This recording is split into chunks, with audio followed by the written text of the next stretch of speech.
Nagkasa ang tubig na may kasamang putik sa ilog na yan sa Pakistan, kasunod po ng 2 araw na pag-ulan. Hindi bababa sa 300 na nasawi simula noong Biyernes ayon sa Provincial Disaster Management Authority doon. Mahigit 100 ang nawawala at patuloy ang rescue at clearing operations. Ayon sa National Disaster Management Authority, mahigit 600 na ang nasawi at halos 1,000 ang sugatan na magsimula ang monsoon season noong Hunyo.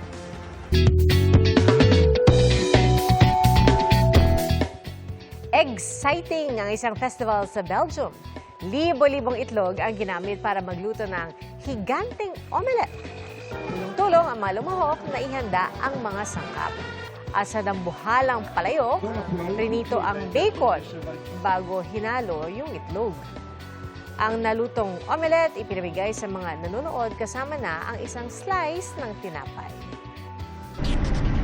Lumihis sa linya ang cement mixer na yan hanggang sa sumalpok sa kasalubong na car transporter sa Ukraine. Kasunod po niya, nagliyab ang transporter sa kabumangga sa railing. Muntik na itong tumama sa sasakyan na mabilis na umatras. Ayon sa local media, sugatan ang driver ng car transporter at ng cement mixer. 8 sasakyan ang nasira dahil sa disgrasya.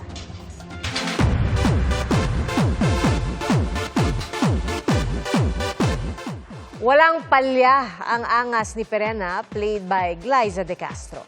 Maraming namangha sa kanyang mga fight scenes sa Encantadia Chronicles Sangre, lalo na kanyang pag-backflip. Resulta raw ito ng pinagdaanan niyang training.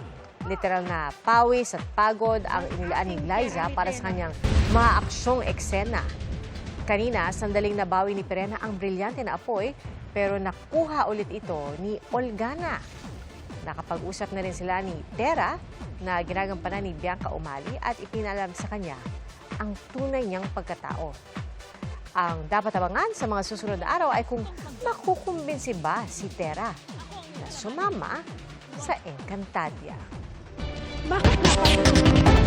Salamat po sa inyong pagsaksi. Ako po si Pia Arcangel para sa mas malaking misyon at sa mas malawak na paglilingkod sa bayan. Mula sa GMA Integrated News, ang News Authority ng Filipino. Hanggang bukas, sama-sama po tayong magiging saksi!